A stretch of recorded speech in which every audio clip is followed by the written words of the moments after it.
Hey, Gourd friends! Today, my lovely daughter is joining me, Hello. and we are going to go over some frequently asked questions about me and my work. While we have a little chat, you can enjoy this footage of me working on this sea turtle's gourd. Are you ready? Yeah. Let's get started. So all these questions are about gourds, and people generally ask them all together. So here are three questions. What exactly is a gourd? Are they a vegetable? And can you eat them?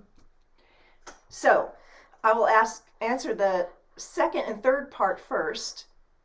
Yes, they are kind of a vegetable. They're in a vegetable family.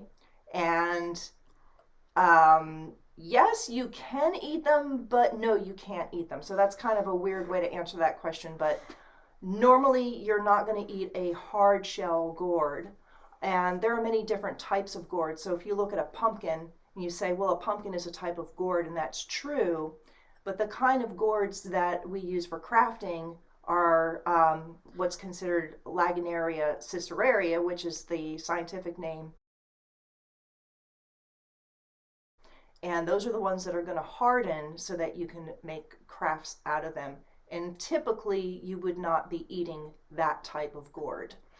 Um, so, yes, a gourd is part of the larger family of cucurbits, which also include cucumbers and pumpkins and melons, and ornamental gourds, which are the really colorful ones that you see in the fall that a lot of people will decorate with.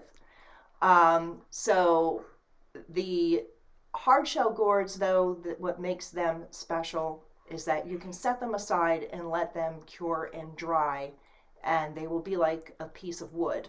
And you can do that with some ornamental gourds as well, um, but their shells are going to be a bit thinner and a little more fragile to work with. So how long will they last? So, a lot of people ask me that question, and I think they are under the impression that the gourd is, they're going to buy this piece of artwork, take it home, and in 2 weeks it's going to rot like their pumpkin on Halloween. And once the gourd is actually dried, which all the gourds we use in crafting are completely dry, all the water has been evaporated out of it. Even when you open them up and you pull the pulp out, it's all um, dry and dusty and just like a soft fiber inside. Um, so, anyway, once it's totally dry, that gourd will last as long as a piece of wood. So if you have a wooden bowl, your gourd is going to last as long as that wooden bowl. So as long as you don't throw it against the pavement or step on it, something like that. How did you get started with gourds? So this is a kind of interesting story. I have a background in art, but I had never heard of gourds before. Well, actually, I did. I had a gourd. Um, my grandmother had given me a gourd that she bought at a craft show years and years and years ago. I mean, I was a little girl, and this was the ugliest thing you ever wanted to see. It was like, it was just a gourd head with a big nose that somebody painted eyes on it, and then Oh dear. and then put a little dress on it and called them Oh fairy. dear. They called them fairy gourd mothers, and she bought one for me, and I was a little freaked out by it because this was not cute. So that was my first encounter with a gourd. I don't know what happened to that. It ended up in a bin to give away somewhere along the line. But years later, I had seen a craft book advertised in a magazine. It was the complete book of gourd craft by Ginger Summit and Jim Whitus. And I think that book is probably considered the gourd lover's Bible. It really covers just about everything from growing gourds to curing gourds to all different ways of crafting them. Now, I didn't have the book, mind you. I just saw a picture of the cover, and the cover had like a bowl and a little pitcher and a little vase on it. And I thought that was just a really cool, I just thought it was cool. I was already doing paintings, and I like to give gifts to family and stuff, and especially like handmade stuff. And I thought that was something a little more different and functional to make for a gift for somebody. And lo and behold, not it was like within 2 weeks of seeing that picture, there was a farm right down the road that was actually selling gourds. They were already dried. They weren't cleaned, but they were dried. So I bought a few and I brought them home. I washed them up and I started playing around with them. And at that point, it didn't really take long. I was hooked. I loved have the feel of having this three-dimensional thing that I could work with. And then I had hopped on the internet and started learning different things about them and all the different things you could do with them.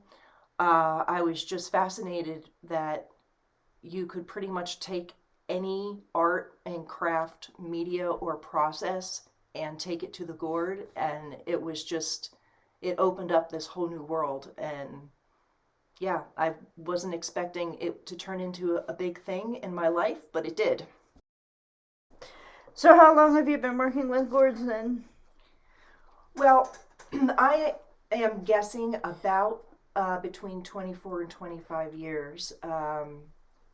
One of my earliest gourds that I still have in my possession has the date 1999. So there you have it. So what was your first gourd? Well, I think my first gourd I gave away. I had made a few of them and gave away.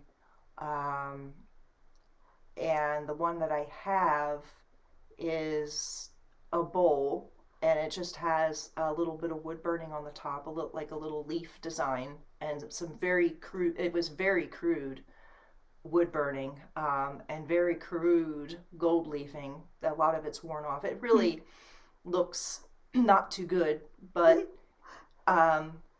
it was one of my first gourds, so you got to start somewhere. Yep. So, in one of the previous questions, you mentioned that you do have an art school background. Yes, I do. After I graduated high school, I went to the Pennsylvania School of Art and Design, which is not called that anymore. Now it's called the Pennsylvania College of Art and Design. But when I went there, I went for illustration, and I was interested in maybe becoming a children's book illustrator. But my path did not take me that way. I actually have never been able to illustrate a children's book. I've illustrated some other things and had some work published. I painted murals for a while. I did some wildlife art. I've worked in just about every medium there is. I guess that's partly why I like gourds, is I can use many different mediums on the gourd, and then I'm not just limited to just one type of painting. I can throw a lot of different things into one piece, and that's pretty exciting to me. That's what I was thinking. You basically illustrate on gourds. Yeah, and I still do kind of consider myself more of an illustrator.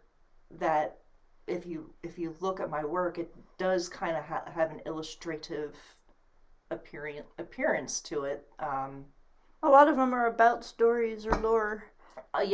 There's that. There's a lot of animals. There's a lot of fairy tale influence on some of them. There's illuminated manuscript influence and just wildlife art influence. I have a lot of different influences. They all kind of swirl together and come out in me.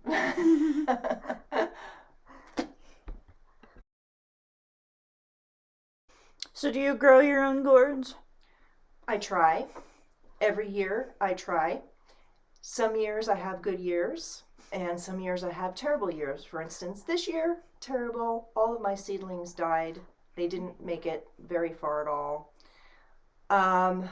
But a few years ago I had a great crop and of big kettle gourds and ornamental egg gourds, which I try to grow a lot of egg gourds because I use a lot of them for my ornaments. Usually they do pretty well. But even when I have a really good year, I still have to purchase gourds from farmers, and they know what they're doing better anyway, and they sell many more different shapes and types than I have space to grow. So where do you get the gourds that you use then?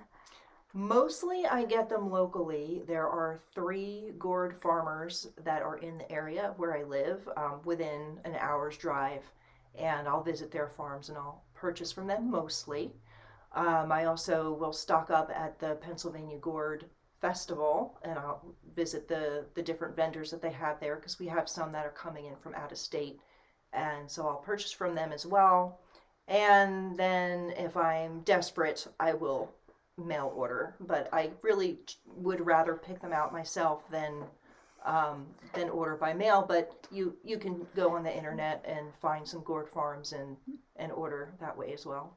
So do different states and climates affect different types of growth? Absolutely, and it depends on the type of gourd. So I found that the gourds out west, like California, you can get a canteen gourd that will grow to a half-inch thick. Here, I have never seen anybody grow a canteen gourd really thick, but I've gotten kettle gourds and like milk bottle gourds that are very thick. So it just depends on the type of gourd, and the growing. I mean, the growing season really affects it.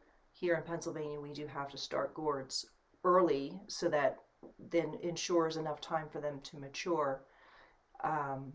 But then we also have the advantage of not having the skin stick to the gourd so tightly as, like, in Arizona, some of those gourds, their skins just do not want to come off when you're scrubbing them. They're very difficult, but yeah, so there's pros and cons, but the farmers in Pennsylvania can grow a really good gourd. Oh, what is your favorite type of gourd to work with? Well, the main reason that I really like gourds is there's a variety. There's a variety of things you can do with them, and there's a variety of shapes and sizes. If you go by what gourd I use the most, I would say an egg gourd, because I probably make about 100 or more egg gourd ornaments a year. But I usually tend to gravitate towards a Martin house shape or a kettle shape gourd. And again, any size, big gourds, little gourds, gourds in between, they're all good. So there's a couple questions that people who come into your booth at a show will ask. One of which is the art decals? Right, they do, and a lot of times they'll walk up to it and they'll be touching the gourd, and it's like, well, how did you get this image on here? Is this a decal, or, is it decoupage? And I have to tell them, no, they're done by hand. I draw everything on by hand with a pencil, then I go over it with the pyro tool, the wood burning tool, and then I'll use mixed media colors, and I don't know, some people get it, understand, and some people seem to just not understand that you can draw and paint and do different things like directly on a gourd, and you can, and it's not pasted on. Another kind of funny one is they'll look at the ornaments and ask if they're earrings. Every time I get at least 4 or 5 people who come in and look at the ornaments, and I guess it's the shape of the ornament hooks, but they're always like, are these earrings? I mean, are they even matching? No, none of them are matching. They're not, I mean, they're all varied in size, and there's not like pairs together or anything, but I always get at least one, but most of the time, on average, it's like 5 people at every show. are these earrings? Maybe they just think they're messing with you. Well, yeah, and it's, and it's the gourd puns. I always get the gourd puns. These are gorgeous and that kind of thing. But, that's fine. It's fun. It's fun, It's all part of the job. But I just find it funny and fun, and I like meeting the people, and I like them coming by and asking questions, and even if it's a question I've heard 1,000 times, I don't mind answering, and I don't mind telling, if you want to try on the earrings, go right ahead. All right, we are fresh out of questions. Okay, well, I would be happy to answer any more questions. If there are some questions that you have, you can leave them in the comments below, because I'm sure we didn't cover all of the things, and if there are enough that we can do another episode with, if you like this and you have some fodder for us, we can work on maybe another one in the future with your questions answered. Okay. All right then, well, for now, Gourd, bye. Goodbye.